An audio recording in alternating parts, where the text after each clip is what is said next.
Hey, 7th graders, Mr. Allard with another one of our video lessons. Today we're going to be talking about the first few battles of the Civil War. Um, so you're going to have page 10, let's see, 10, what are we on now? 103, cut out and put into your interactive notebook. We're going to go over the quick video. You're going to answer some questions along with it, and you're going to jot down the notes in the box for um, each of the battles. All right, here we go.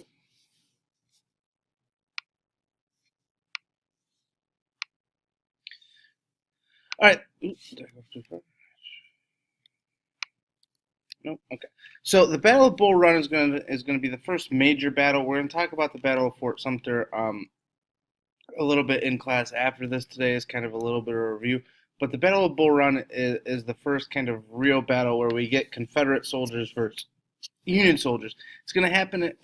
Sometimes you hear it called the Battle of Bull Run, and kind of in the northern style textbook. Southern style textbook, you may hear it called the Battle of Manassas because it happened in Manassas, Virginia. The winner of this battle is going to be the Confederates. Casualties, the number of deaths is going to be 3,000 combined casualties. And we're going to kind of talk a little bit about why that number is that big, because in some of the battles of the last wars we talked about, War of 1812, American Revolution, there wasn't 3,000 people fighting on the battlefield.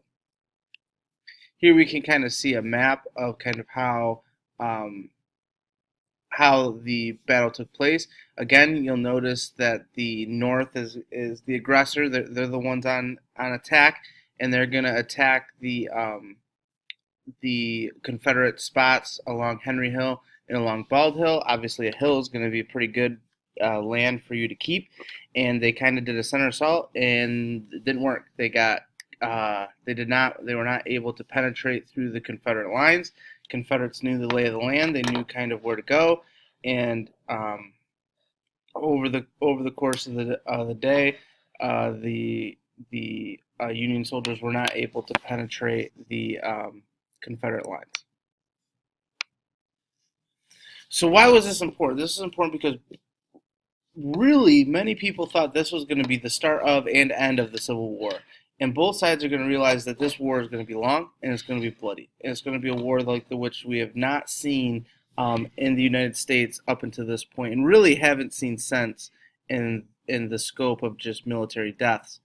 Um, you got to realize during the Battle of Bull Run, people went to watch this. People went to have picnics. People went to be a spectator. They wanted to see, because a lot of people thought the North was just going to crush the South after all the advantages that we talked about. But the South used their key leadership. The South used their ability to fight a little bit better than being a little bit better trained than Union soldiers, and were able to win the day. Antietam. Antietam, September 17th, 1862, is going to happen in Antietam, Maryland. And the winner is going to be the Union. There was 23,000 combined casualties, double that number to get the amount of people wounded and things like that. The key to Antietam during this day is this is the bloodiest day in American history, even to this day. More American soldiers died on Antietam's battlefield on September 17th, 1862 than any other battle engagement in a single day in American history. Nothing close to it in World War II, World War I, Persian Gulf Wars, Vietnam Wars. I mean, if you think about it, in the Vietnam War, 54,000 men total died in the Vietnam War. We've got almost half that number dying in a single day. This was a bloody, bloody, bloody, bloody battle. You can kind of see, again, the North here is kind of going to use a tactic that they're going to use throughout the war.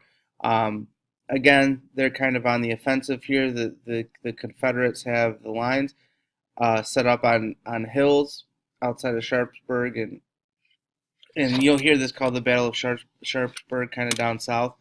But what the North does a lot is they have more soldiers, so they just keep coming, and they just kind of overwhelm the South, and that's kind of what happened here. It wasn't necessarily a victory where the South is going to surrender, and the Union is going to occupy a whole bunch of land and take a whole bunch of soldiers and stuff like that. This was more of a battle of just pure and utter, just we're going to force you off the field, and in order to not lose, a big time battle, the the um, the North is or the not in order to lose a big battle, the South is going to retreat and live to fight another day. Why is Antietam important? Because up until Antietam, things were not going good for the Union. A lot of these battles, the Unions weren't doing very well on.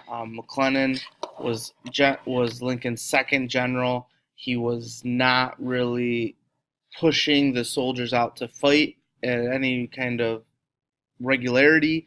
And Lincoln wanted a victory so he could use that victory to then promote what was going to be the Emancipation Proclamation. Again, the Emancipation Proclamation does not free all the slaves in the Union. It frees the slaves in the Confederacy. It's a military action. The reason why they do this is so that if the Union soldiers come across a slave plantation or something like that, or they capture slaves working for the Confederates, they can set them free so they'll no longer be able to work for the war effort. Gettysburg, July 1st, 2nd, and 3rd in Gettysburg, Pennsylvania. The Union is going to score a major victory here. Casualties are going to number 50,000. Well, Mr. Raylor, you just said Antietam was the biggest single day. All right, the number of casualties at Gettysburg was over 3 days: July 1st, July 2nd, July 3rd.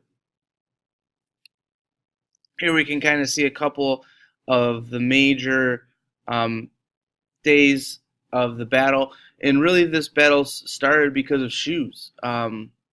Two groups of cavalry, the Confederate cavalry was looking for supplies. Remember, the Confederates struggled with having enough supplies, and they heard that Gettysburg had some shoes.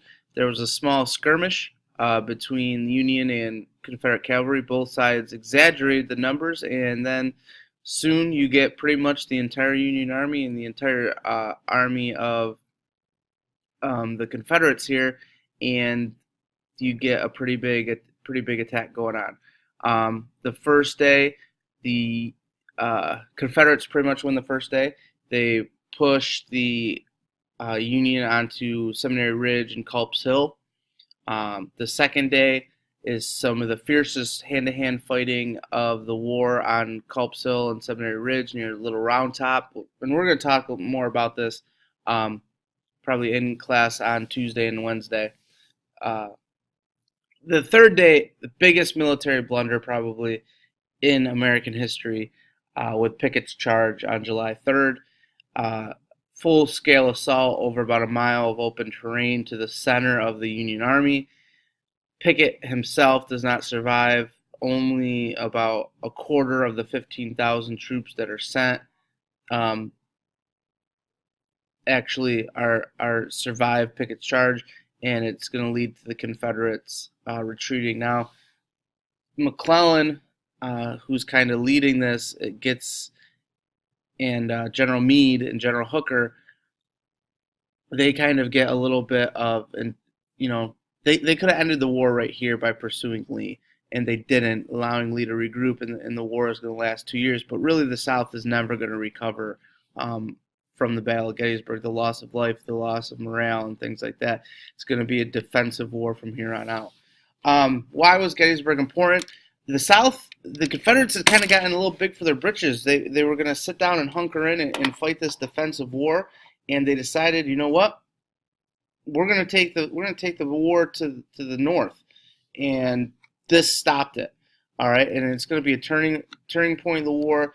The South is going to have to regroup, and they're going to have to fight pretty much only defensive battles from here on out. And the North is going to kind of get a little bit of a confidence boost and kind of get their blueprint for how to defeat the South. Just overwhelming force consistently.